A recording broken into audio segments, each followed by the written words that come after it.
Sa iba pang balita, ikwinento ng isang mangingisda na taga-Palawan po ang dinanas nilang harassment sa China Coast Guard sa may Sabina Shoal sa West Philippine Sea.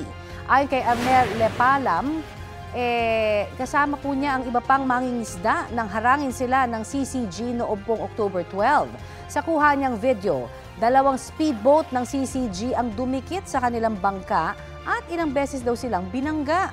Bago pa man raw yan, sinilaw at sinahan sila ng mga CCG vessel na nakabantay sa di kalayuan. 15 barko raw ng China ang humarang sa kanila roon.